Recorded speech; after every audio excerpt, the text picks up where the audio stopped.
How did you know? I can feel it. Everything's shifting. A galactic collapse should have killed millions, yet it stopped the instant a single human touched the failing core. The rulers who hunted the fallen sovereign froze, unable to explain how an ordinary worker defied an empire. So tell me, what kind of human does that? Before we begin, tell me where you're watching from and subscribe to help this channel grow. Now, let's start the story. The glass storm hit Krythus 4 at 0400 hours, same as always. Jackson Rourke stood in the observation deck of Sector B, watching microscopic crystals tear across the surface like transparent knives. Beautiful, deadly, routine. He checked his equipment one more time. The helmet with the faded Weyland-Yutani sticker, a joke from the old crew, the modified flashlight with Jensen protocol mode, because sometimes you needed to see through more than just darkness. Everything in order. Everything safe.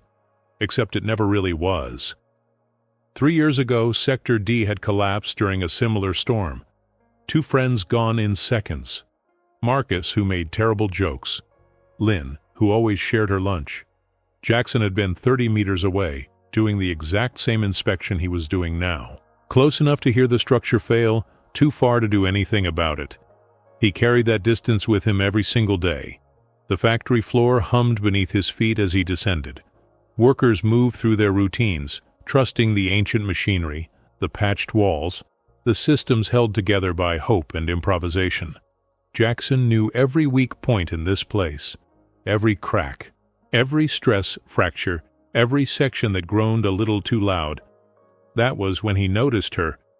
New hire, tall, impossibly graceful even in the standard issue coveralls, Aurelin by the look of her, pearlescent skin catching the dim industrial lights.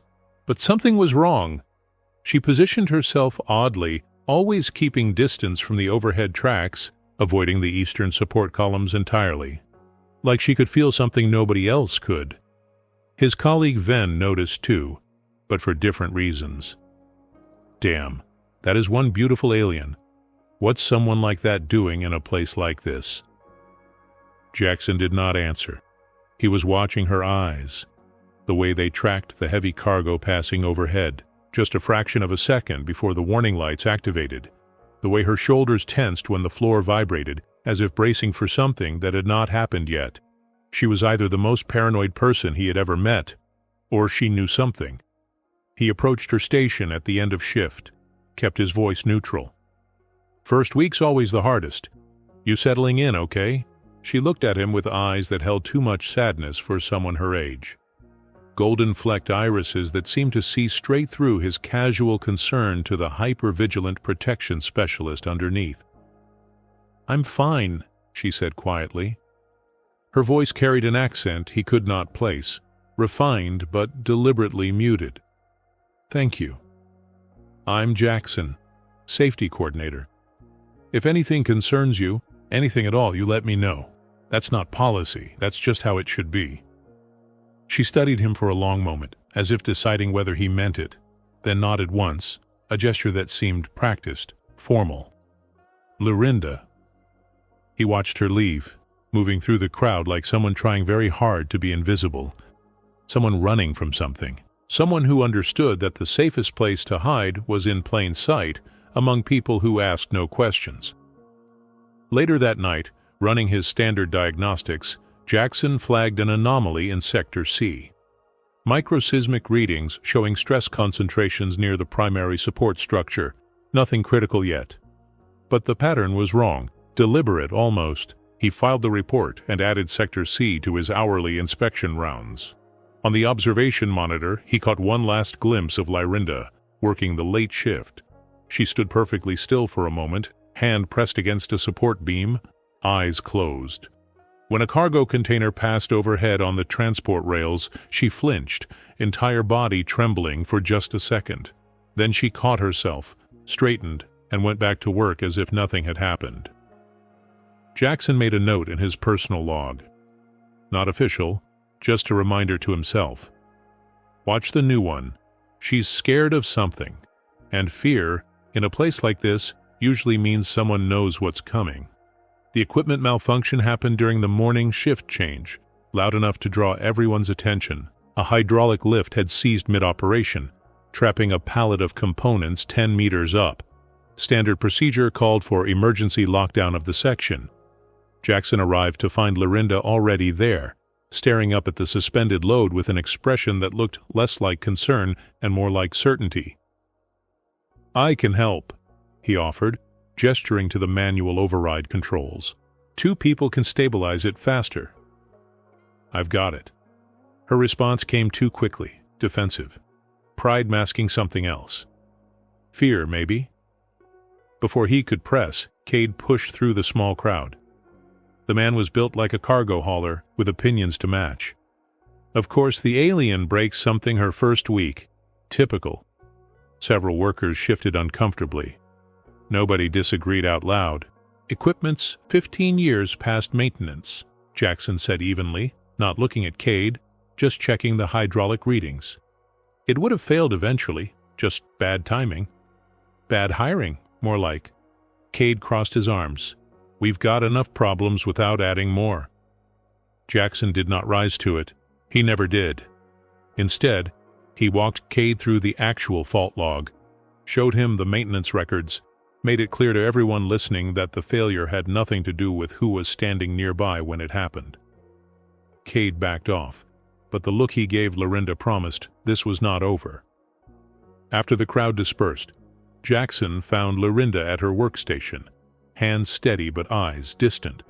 He sat on an equipment crate nearby, casual, non-threatening. "Cade's all noise," he said. "Don't let him get to you." "I can handle it." Still that careful distance in her voice. "Yeah, I believe that."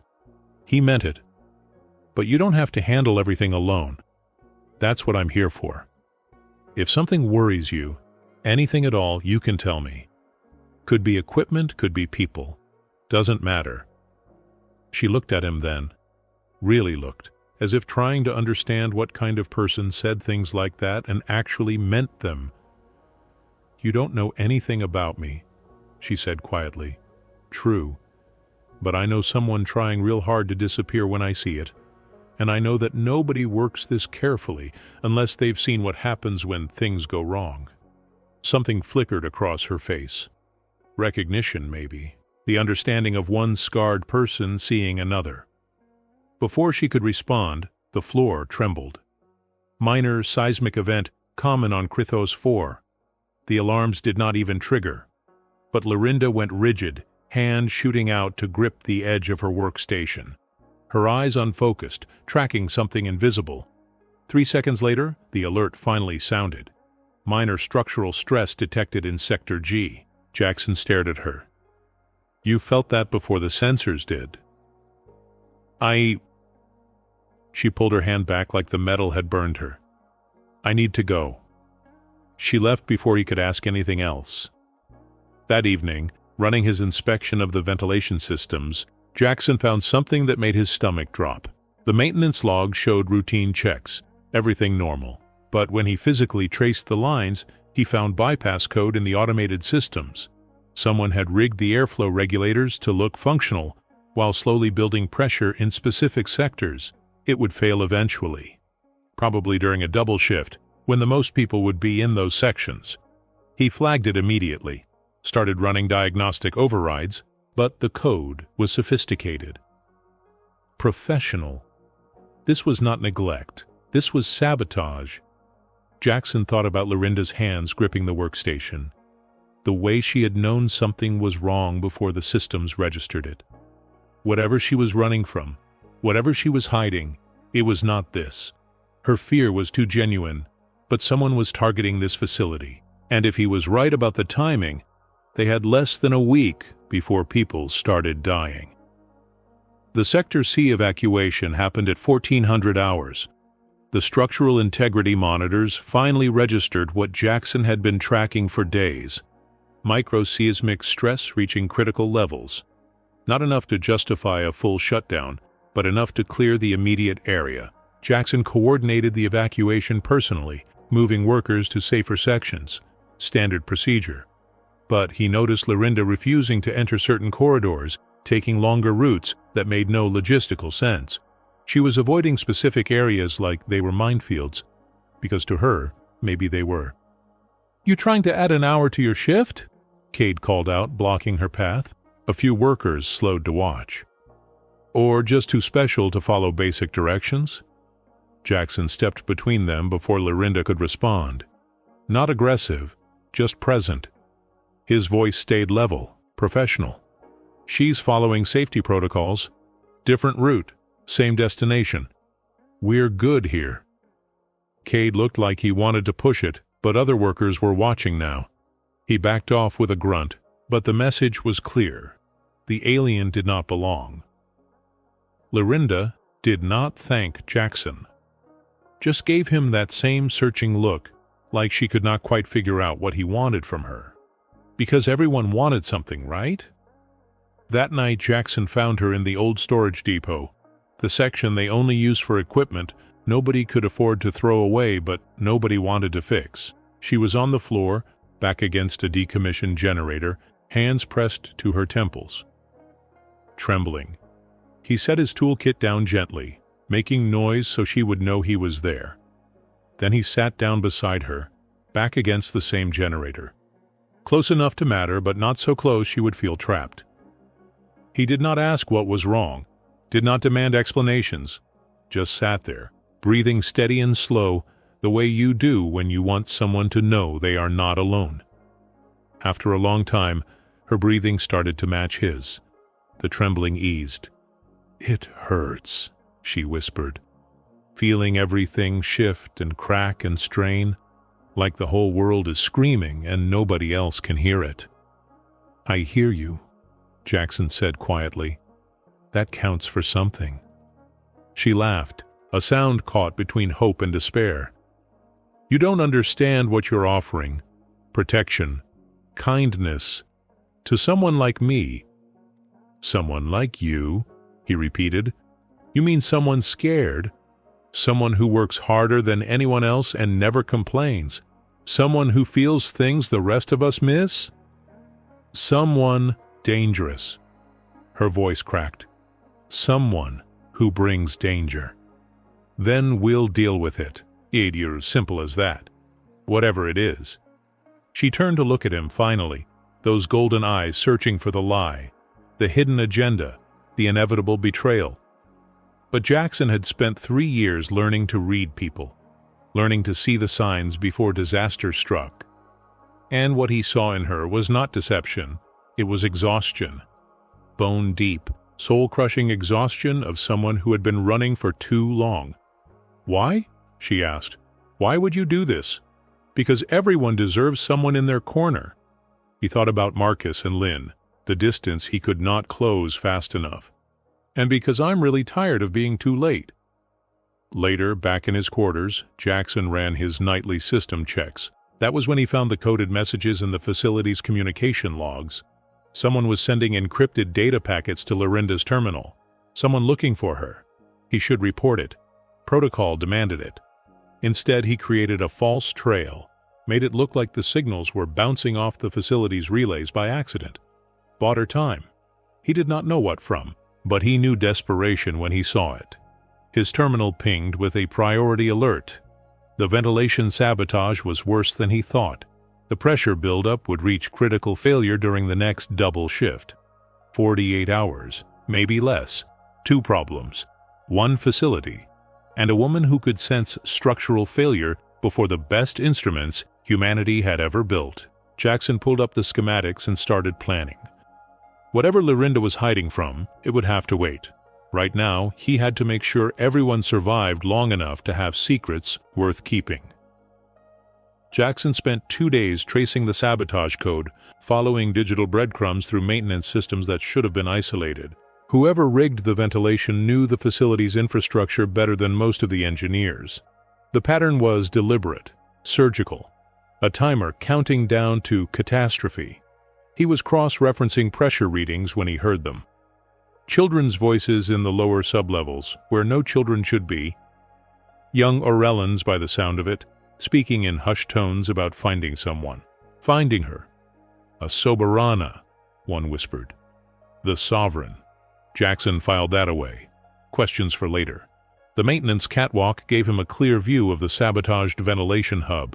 He needed to physically inspect the override systems, see if he could manually bypass the trap that had been set. The catwalk was old, held together by welds that predated his arrival on Krithos 4. He was halfway across when Lorinda's voice cut through the machinery noise, sharp and urgent. "Stop!" He froze. Not because she told him to, but because of how she said it. Like someone watching a bomb timer tick to 0. 3 meters ahead, she said, appearing below him, eyes tracking something he could not see. "The support bracket is compromised.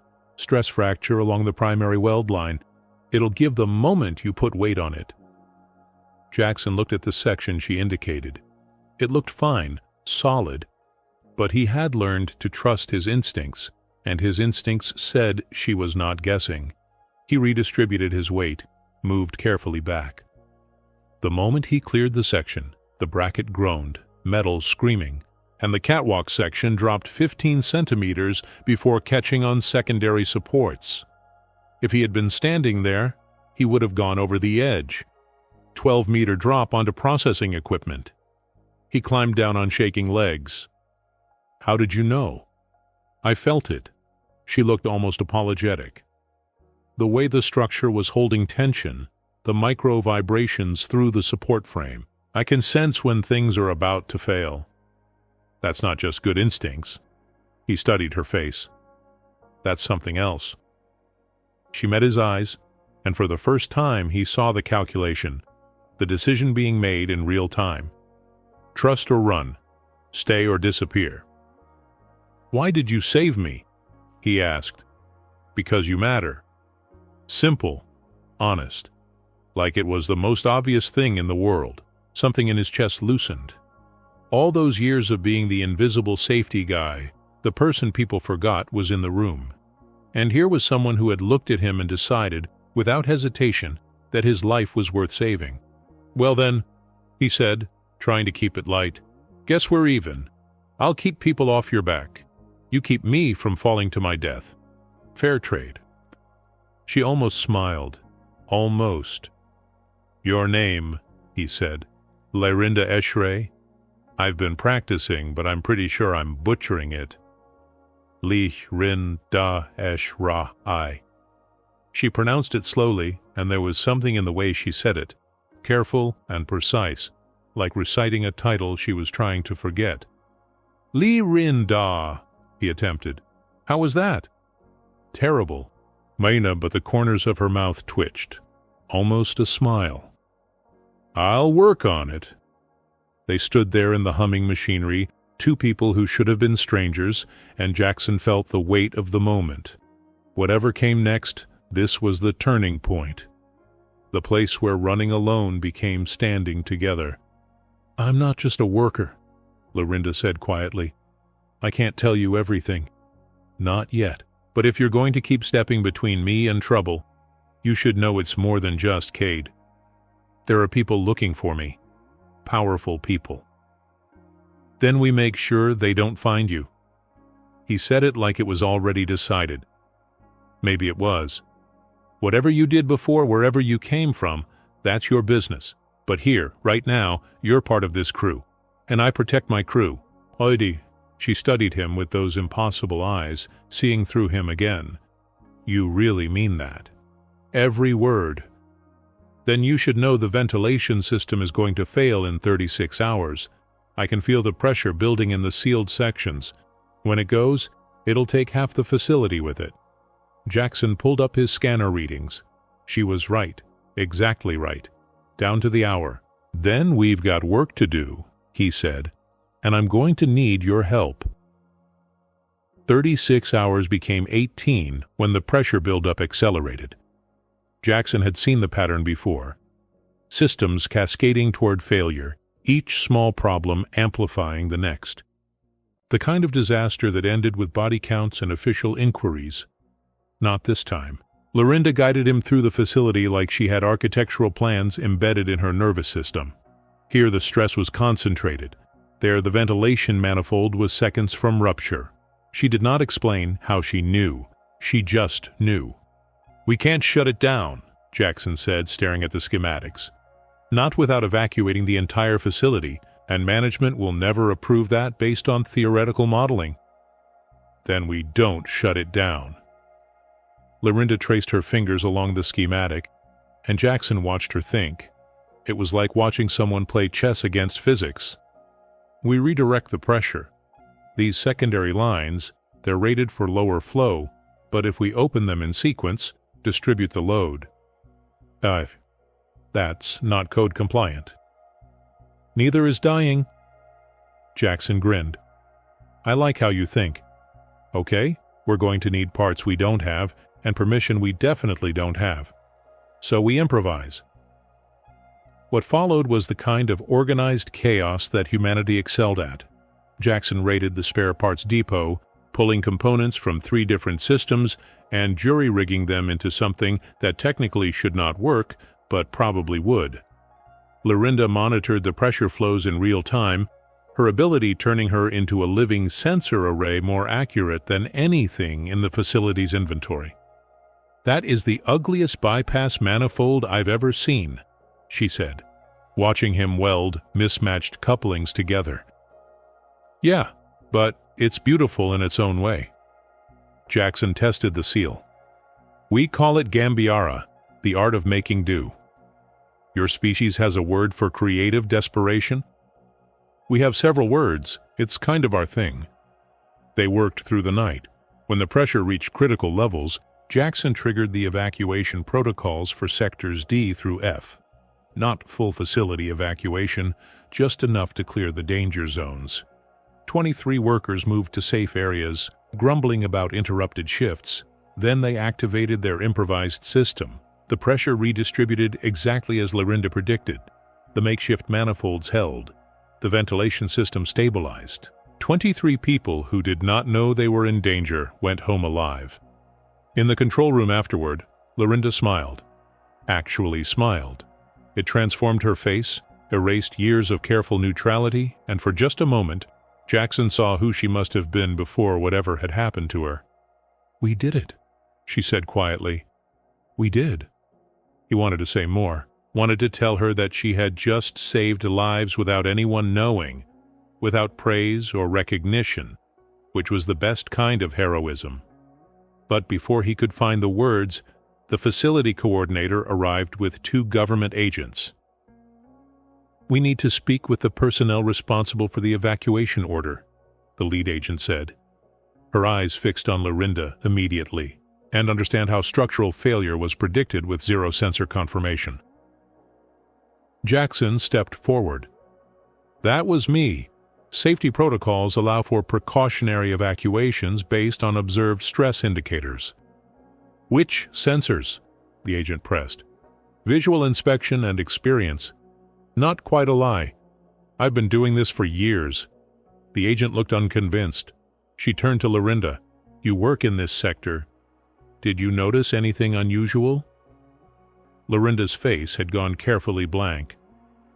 "I follow safety coordinator's instructions." "And yet multiple witnesses report you avoiding certain corridors before any official alert was issued. Almost like you knew something." Cade chose that moment to appear, because of course he did. "I've been saying from day one, something's off about her. You don't get instincts like that naturally. Makes you wonder what else she's hiding." The agent's expression sharpened. "We'll need to conduct a formal interview. Standard procedure when unexplained predictive behavior is observed. Could indicate unauthorized surveillance equipment, corporate espionage, various security concerns." "She saved lives," Jackson said flatly. "That's the only concern that matters." "Nevertheless," the agent handed Lorinda a summons chip. "Tomorrow, 0900 hours. Cooperation is appreciated." After they left, Jackson found Lorinda in the equipment bay, staring at the summons like it was a death sentence. "I have to leave," she said. "Tonight, before they dig deeper. Or you show up, answer their questions, and we figure this out together. You don't understand what you're asking. Then help me understand." But she was already walking away, and this time, when he called after her, she did not stop. By morning shift, Lorinda Escheré was gone. Jackson found her in the old sublevel, the abandoned section where the original colonists had carved out their first habitation chambers. The tunnels were mostly sealed now, considered structurally unsound. Nobody came here, which made it perfect for hiding. She was not alone. 3 Orellan children sat with her, young enough that their features had not yet fully defined, pearlescent skin almost luminescent in the emergency lighting. They spoke in hushed tones, a language Jackson did not understand, but the tone was clear. Relief, hope, recognition. When they saw him, they moved protectively around Lorinda. One of the children, barely adolescent, squared their shoulders and said in careful, accented standard, "You will not take her. We won't let you. I'm not here to take anyone anywhere." Jackson kept his hands visible, non-threatening. "I'm here because I was worried." Lorinda placed a gentle hand on the child's shoulder, said something soft in their language. The children looked uncertain, but they slowly moved aside. She rose, and Jackson noticed how naturally she commanded the space. How even in exile, hiding in abandoned tunnels, she moved like someone accustomed to being obeyed. "They've been looking for me," she said quietly. "Their families were part of my household staff. When I fell, they fell too. They've been living in the margins ever since, hoping I would find them, or they would find me. You should have told me. Why? So you could become complicit? So you could choose between your conscience and your safety?" She smiled, sad and ancient. "I've made enough people make that choice. I won't do it to you." "Lorinda, what happened to you?" She looked at the children, then back at him. A decision made. "Let me show you." What she told him, she told standing tall, speaking clearly, like someone giving testimony, like someone who had practiced this confession in her mind 1,000 times but never found anyone worth saying it to. She had governed the Orellan cloud. 14 solar systems, 300 billion souls, an empire built on gravitational harmony and precision. She had been their sovereign, born to the role, trained from childhood to balance the needs of worlds. Then the Council of Gravitum had demanded expansion, wanted to claim the Tethys Corridor, a region inhabited by peaceful civilizations that had never threatened anyone. The vote had to be unanimous. As sovereign, her word was final. She had refused. "They told me I was weak," she said, voice steady but eyes distant. That compassion was a luxury we could not afford. That true leadership meant making hard choices, even if it meant conquest, even if it meant millions dead for resources we did not truly need. "What did you do?" "I asked them how we called ourselves civilized if we behaved like monsters. I asked them what we were protecting if we destroyed our principles to do it. I asked them to find another way." Jackson could see it. The council chamber, the political knives coming out, the carefully constructed trap.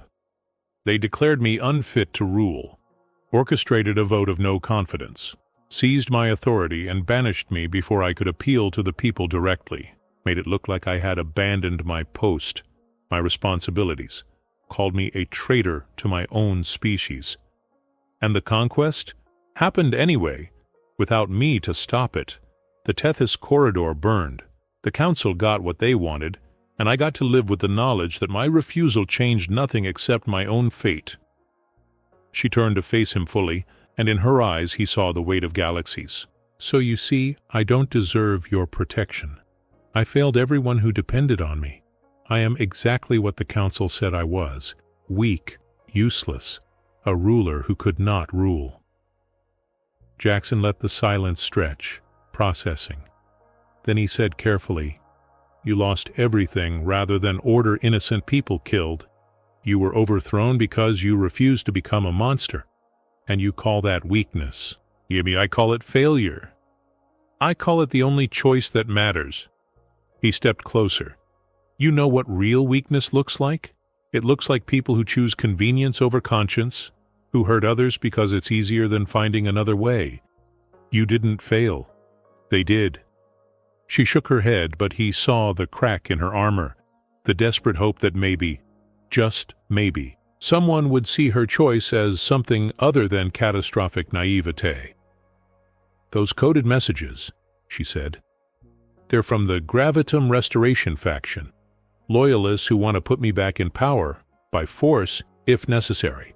They think I'll lead them against the current council, that I'll finally be the warrior they wanted me to be. Will you? No. Absolute certainty. I won't buy my throne back with more blood. I'd rather spend my life fixing ventilation systems than spend one day killing in the name of justice. Jackson understood then, completely. She had not just lost power. She had chosen principle over it, had walked away from everything rather than compromise who she was. And now she was being hunted by both sides. The council that wanted her silent, and the faction that wanted her compliant. Then we keep you hidden, he said. We find a way forward that doesn't end in violence. You don't know what you're offering. These people, they don't stop. They don't compromise. Eventually, they'll find me, and everyone near me will burn. Jackson thought about Marcus and Lynn, about standing too far away when it mattered, about all the times he had been too late. Then this time, he said quietly, I'm standing close enough to matter. The illegal freighter arrived with no manifests and no clearance, dropping into Krythos 4's orbital space like a rock through glass. Word spread through the facility within hours. Political refugees aboard, prisoners from the Aurelian cloud, people connected to the old regime, people who might recognize a banished sovereign. Jackson was reviewing evacuation protocols when his supervisor Chen pulled him aside. The woman looked terrified, hands shaking as she showed him a data chip. I wasn't snooping, Chen said rapidly. I was running background checks after the government inquiry, standard security sweep, and I found classified markers in her file. Jackson, she's not just some random worker. She's politically significant. Very significant. What are you going to do with that information? I don't know. I should report it. But if she's running from something bad enough to fake identity papers and work factory shifts, Chen looked at him desperately. What would you do? I decide if I'm the kind of person who helps or the kind who looks away. Chen left without another word. By evening, she had disappeared, just gone. Her quarters cleared out, her terminal wiped, no forwarding information.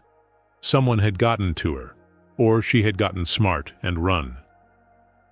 The government investigator arrived the next morning with deportation orders. If Lorinda could not prove legitimate employment credentials, she would be removed from the facility pending immigration review.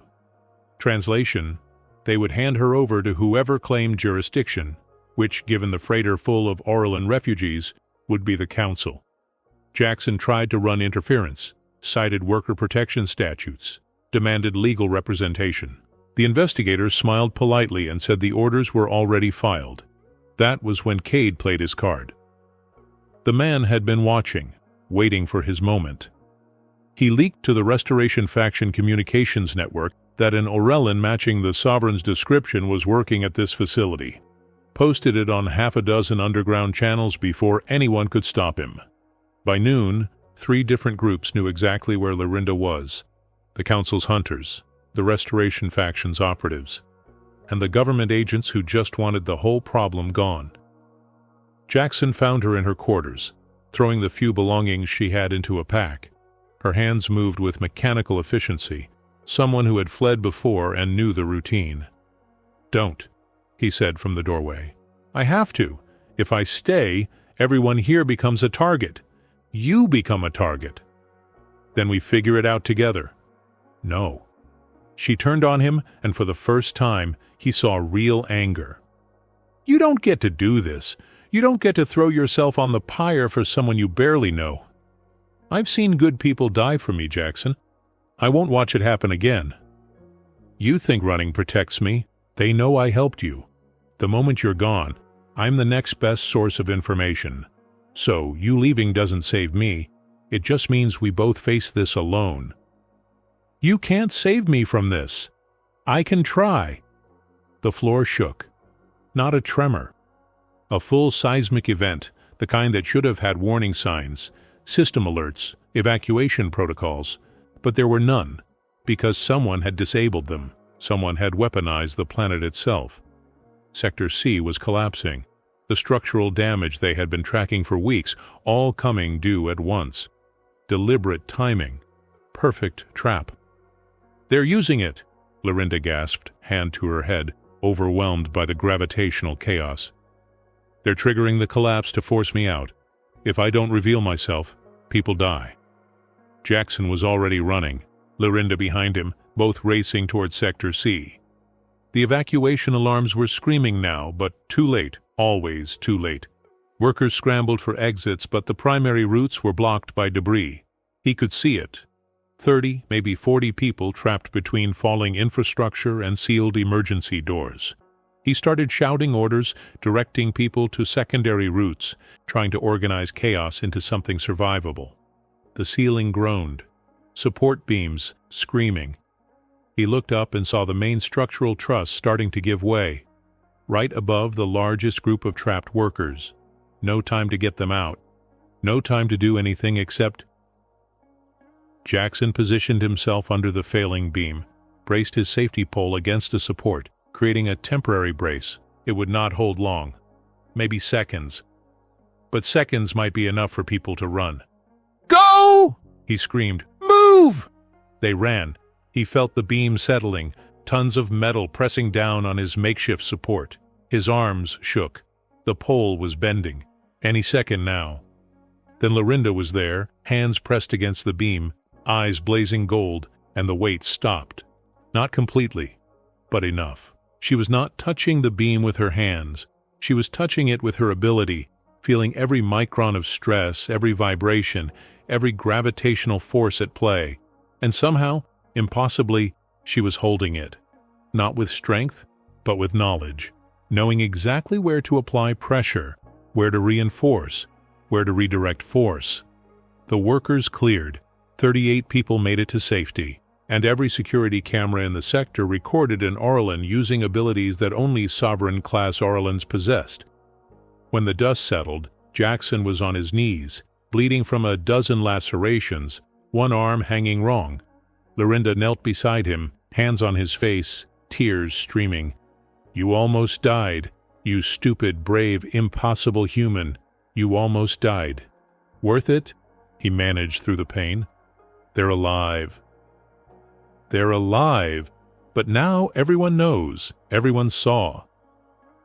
On the emergency monitors they could see it. Alerts cascading, communications lighting up. The Restoration faction broadcasting her location, the Council dispatching recovery teams, government forces scrambling for jurisdiction, all converging on Krithos 4, all coming for her. "I'm sorry," she whispered. "I'm so sorry. I should have run sooner." "Don't." He gripped her hand with his good arm.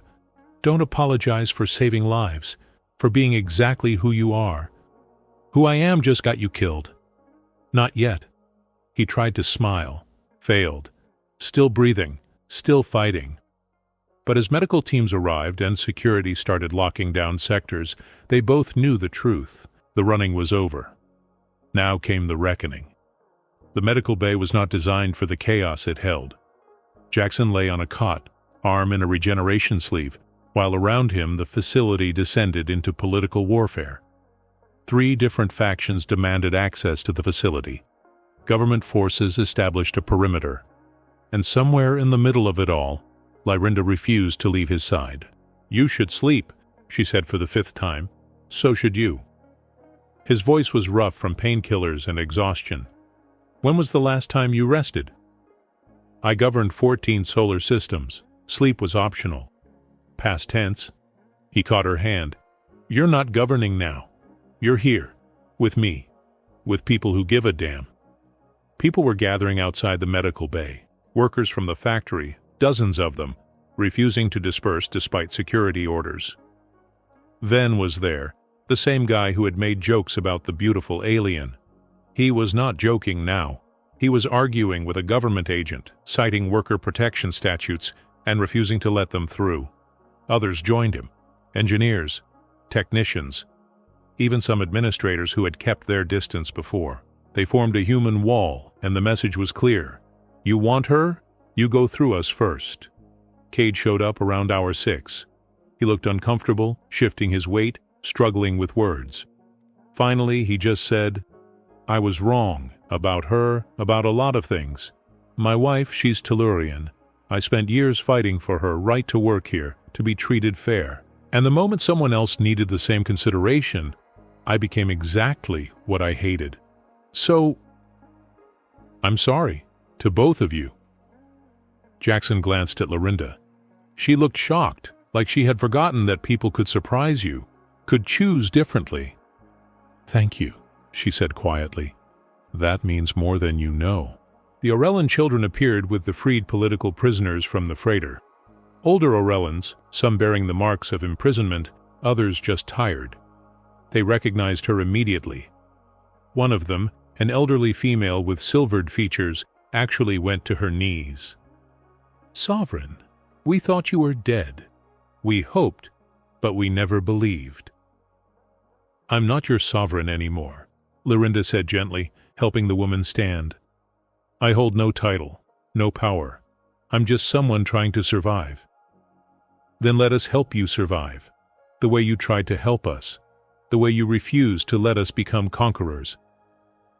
The plan came together in pieces, contributions from dozens of people who had no reason to trust each other, except for one thing. They had decided Lorinda was worth protecting. There was a scheduled energy purge in 72 hours, a controlled release of accumulated power from the facility's core systems. It created a massive electromagnetic interference field, scrambled sensors for kilometers, perfect cover for a ship to break orbit undetected, if they could get Lorinda to that ship. "You'll be targets," Lorinda said, looking at the assembled group. "Engineers, workers, refugees, all of them volunteering. Everyone who helps me will face consequences, lose jobs, face charges. They'll make examples of you." "Let them try," Ben said. "We saved lives here. That's not a crime, no matter what some bureaucrat says." "Why?" Lorinda looked genuinely confused. "Why would you risk this for me? Most of you barely know me. I'm not your species. I'm not your responsibility. I'm just—" "Someone who worked beside us," an engineer interrupted. "Someone who saved our lives when you didn't have to. Someone who kept saving lives, even when it meant exposing yourself. That's who you are, and that's enough." Jackson watched Lorinda process this, the concept that humans would defend her not because she was powerful, not because they expected reward, but simply because it was the right thing to do. It was clearly a calculation her political mind could not fully execute. Loyalty without leverage, protection without transaction. Humanity had a funny way of breaking those equations. The Restoration faction made contact that evening. Encrypted transmission, representatives offering a full battle group to extract her and reinstate her as sovereign. All she had to do was say yes. She said no. The government offered immunity if she testified against both the Council and the Restoration faction. Complete witness protection, new identity, safety. She said no. "I'm not running anymore," she told Jackson, "and I'm not fighting either. There has to be a third option. There has to be a way to choose neither throne nor grave." "Then we make that option." Jackson struggled to sit up despite protests from both Lorinda and the medical staff. "We get you off planet, somewhere neutral, somewhere you can rebuild, start over, actually live instead of just survive." "They'll never stop hunting me." "Then we make them lose interest. Hard to hunt someone who isn't claiming power, isn't threatening anyone, isn't playing the game anymore. You disappear into being ordinary, most powerful thing you can do." She laughed, exhausted and hopeful. "You make it sound simple. It's not. It's going to be complicated and dangerous and probably stupid. But it's also right, and sometimes that's enough." Worse. Around them, humans and aliens worked together, planning an extraction that had no business succeeding, comparing notes, sharing resources, building something that should not work but might anyway. Jackson watched Lorinda watching them and saw the moment she finally understood. This was what humanity did. When faced with impossible situations, they did not calculate odds. They did not accept inevitability. They just decided to care, consequences be damned, and built solutions out of sheer stubborn refusal to give up. And sometimes, that was enough to change the universe. They converged on Krethos 4 like a closing fist. Council hunter ships, Restoration faction battle cruisers, government interdiction forces. 3 groups who hated each other, temporarily unified by one goal: claim the sovereign. The energy purge began at midnight. Facility protocols required all non-essential personnel to evacuate to safe zones, which meant everyone was exactly where they needed to be when the real plan started. Jackson coordinated from the operations center, arm still healing but functional enough. The escape ship was hidden in the maintenance hangar, prepped by refugee engineers who knew how to make civilian craft invisible to military scanners. All they needed was 12 minutes of electromagnetic chaos to break orbit undetected. Simple, except for the part where 3 armed factions were actively searching the facility. The energy purge triggered. Systems screamed as accumulated power discharged into the planet's magnetic field. Lights flickered, sensors went haywire. Perfect cover. Then the main power regulator exploded. Not part of the plan. Someone, one of the factions or maybe just terrible luck, had damaged the discharge controls. Instead of a controlled release, they were getting an uncontrolled cascade. The facility's entire energy infrastructure was about to tear itself apart, with everyone still inside.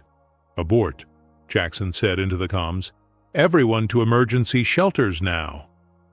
"The ship leaves in 6 minutes," Ven's voice crackled back. "If we abort now, there's no second chance. If we don't abort, there's no survivors." The main energy chamber was 3 levels down. Jackson reached it to find chaos. The containment fields were oscillating wildly, barely holding back enough power to vaporize half the facility. The automatic shutdown had failed. Manual override was not responding. And the structural supports, weakened by weeks of seismic stress, were starting to give. Lorinda was already there, hands pressed against a primary support column, face twisted in concentration. Around her, workers were trying to evacuate, but the exits were blocked by collapsed sections. 30, maybe 40 people trapped between unstable power and unstable structure. "We can't shut it down," an engineer shouted over the sirens. "The override is fused. We'd need to physically disconnect the primary couplings, but they're behind active discharge fields. Nobody can get close without getting fried." Jackson looked at Lorinda. She was feeling it all. Every vibration, every stress point, every nanosecond closer to catastrophic failure. Her ability was fully active now. No hiding, no restraint. Just desperate survival. She met his eyes. He saw the decision forming. The same decision she had made before, the one that had cost her everything. Choose the people or choose safety. Save others or save herself. "Tell me where," Jackson said. "What?" "Tell me where the fracture points are. Tell me which supports can't fail. Tell me what's about to break and I'll make sure it doesn't." "You can't. The radiation alone." "Then I'll be fast. Guide me." The ceiling groaned, metal screaming. Somewhere above them a support beam gave way. Debris rained down. They had seconds, not minutes. Lorinda dropped to her knees, overwhelmed by the sensory cascade. Every force in the chamber screaming at her consciousness. Tears streamed down her face as she gasped, "I can see it. I can see everything falling. It's too much. There's too much breaking at once." Jackson knelt beside her, ignoring his protesting arm, ignoring the sirens, ignoring everything except her. "Then tell me. I trust you. I trust you completely." "Oh, and she broke." Not from despair, but from the impossible weight of someone believing in her that absolutely. She started talking, rapid-fire directions. Reinforce this column. Brace that junction. Seal this corridor. Redirect these people. Jackson moved, coordinated, became the hands for her vision, the action for her knowledge. Workers followed his orders without question, even when those orders made no sense, even when they seemed to violate every safety protocol, because Lorinda could see what was coming. And Jackson trusted that, absolutely. The power discharge spiked. An electrical arc lanced through the chamber. Jackson shoved 2 workers clear and took the hit himself. Not full force, but enough to throw him into a support railing. Something cracked. Ribs, maybe. Did not matter. He got back up. The containment field stabilized, just barely. The structural supports held, just barely. The trapped workers reached the emergency exits, all of them, alive. And then, the secondary coupling gave way. The one Lorinda had said would hold. The one calculation she had gotten wrong because even her abilities could not account for sabotage no one had detected. The ceiling section dropped, directly above the evacuation route, directly above the people who had just started thinking they might survive. Jackson was closer. He was always too far away, but this time he was close. He dove for the manual support release, triggered the emergency brace, threw his whole body weight against the control lever. The ceiling section caught on the emergency supports, held for 3 seconds, long enough for everyone to clear. Then it dropped anyway, and he was still under it. Lorinda screamed, full voice, the kind of sound that carried not just emotion, but power. Gravitational force rippled out from her, caught the falling section, held it suspended for impossible heartbeats while she ran to him. He was trapped, pinned by debris, bleeding, but alive. She knelt beside him, hands on his face, her tears mixing with his blood. You saved them. You saved all of them. Without ever knowing who I was, without caring about power or politics or anything except that people deserved to live. That's what humans do, he whispered. His voice was failing, shock setting in. We care, even when it costs everything, especially then. Around them, the facility stabilized, the power discharge completed, the structural crisis passed, and on every monitor, every camera, every recording device in the facility, the universe had watched a human nearly die protecting an alien who had lost everything, and an alien reveal powers that marked her as exactly who she claimed not to be anymore. The Restoration faction ships broke orbit the moment they saw the footage. They wanted a warrior empress. They got someone who would rather die as a factory worker than kill as a sovereign. The Council hunter ships hesitated, then withdrew. Hard to justify hunting someone who was clearly not a threat, not anymore. The government forces just looked tired and confused. And in the center of it all, 2 people who should have been strangers held each other while the facility slowly returned to something resembling normal. I'm sorry, she whispered. I'm so sorry you got hurt. Worth it. He managed something that might have been a smile. You're safe, they're safe. That's worth everything. But they know now, everyone knows. Yeah, he squeezed her hand with what strength he had left. Let them know. Let the whole galaxy know. Sometimes the most powerful thing you can do is choose to be powerless, choose to be kind, choose to protect instead of conquer. Medical teams were flooding in, taking him away. She tried to follow, but officials were there, questions and demands and the machinery of bureaucracy grinding back to life. But as they carried Jackson away, she made a decision. The first truly free decision she had made since her exile. She was done running, done hiding. Time to show them what a fallen sovereign looked like when she chose to stand. The energy discharge had left a signature, unique gravitational harmonics that only appeared when Sovereign-class Orellans used their abilities at full power. Every sensor in the facility had recorded it. Every faction analyzing the data reached the same conclusion. Lorinda HFY was exactly who she claimed not to be anymore. The Restoration faction made their offer first, full military escort, Return to the Orellan cloud with enough firepower to intimidate the current council into surrender. Restoration of all titles, all powers, all authority. Justice for her exile. Vengeance for the Tethys corridor. Everything she had lost, returned. She met with their representatives in the facility's conference room. Listened to their impassioned speeches about duty, about leadership, about how the cloud needed her. Then she said simply, "No. Sovereign, please understand. I'm not your sovereign. I renounced that when I chose conscience over conquest. You want a leader who will wage war to reclaim power. I'm someone who would rather fix ventilation systems than order soldiers into battle.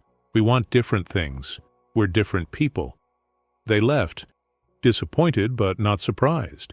The council made no offer, just sent an official statement recognizing her exile as complete and permanent. They wanted nothing to do with her, and the feeling was mutual.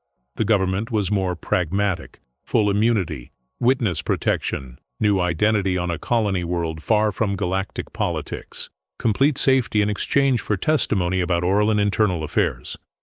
"And what happens to the people here?" she asked. "The workers who protected me, the refugees who helped me. Do they get immunity too?" "That's complicated." "Then so is my answer." Chen reappeared on day 3. The supervisor looked haggard but alive. She had not run. She had been documenting every illegal action taken by the factions, every threat made against facility workers, every violation of Krithos 4 sovereignty. She handed it all to Lorinda with shaking hands. "I figured if you were going to make a stand, you should have ammunition," Chen said. "Evidence. Proof that you're not the problem. They are." Lorinda requested a formal hearing. Open transmission, galactic broadcast. She was going to make a statement, and she was going to make sure everyone heard it. Jackson watched from the medical bay, still recovering, but refusing to miss this. Lorinda stood in front of transmission equipment that would carry her words across 14 solar systems and beyond. The last time anyone in the Orellan cloud had seen her, she had been stripped of title and exiled in disgrace. Now, she was choosing her own ending. "My name is Lorinda HFY," she began. "I was the sovereign of the Orellan cloud. I was exiled for refusing to order the conquest of the Tethys corridor. I was right to refuse, and I would make the same choice again." She let that sink in. Across the galaxy, billions of Orellans were watching. Some angry, some confused, some quietly agreeing. "I have been offered my throne back. I have been offered power, justice, vengeance. I reject all of it, not because I don't care about my people, but because I care too much to buy my authority with blood." She took a breath. This was it. The decision that would define everything that came after. "Instead, I am formally requesting citizenship of Krithos 4 as a factory worker. I am renouncing all titles, all claims to Orellan leadership. I am choosing to be ordinary, to live a small life, doing honest work, harming no one." The galactic response was immediate. Shock, outrage, confusion. Former rulers did not just give up power. They fought for it, died for it. They did not ask to be factory workers, but Lorinda was not done. Under Orellan law, I am permitted to name a protector, someone who speaks for me in matters of state, who represents my interests, who holds my trust absolutely. I name Jackson Rourke, human, safety coordinator, no title, no political power, no ambitions beyond making sure people go home alive at the end of their shifts. Jackson felt his breath catch. She was making him, in effect, the official representative of a former galactic sovereign, giving him legal standing in Orellan affairs while simultaneously declaring that those affairs no longer mattered to her. It was brilliant. It was absurd. It was the most human solution to a political problem he had ever seen. The Orellan cloud deserves better leadership than what it has, Lorinda continued. But it won't get that through violence. It won't get that through me. It will get it when enough people decide that compassion is not weakness, that refusing to harm innocents is not failure, that sometimes the strongest thing you can do is walk away from power and choose to be kind instead. She ended the transmission. The galaxy erupted in debate. The council was furious. The Restoration faction felt betrayed. The general Orellan population was divided, but legally, she had done it. Stepped down, walked away, become nobody, become free.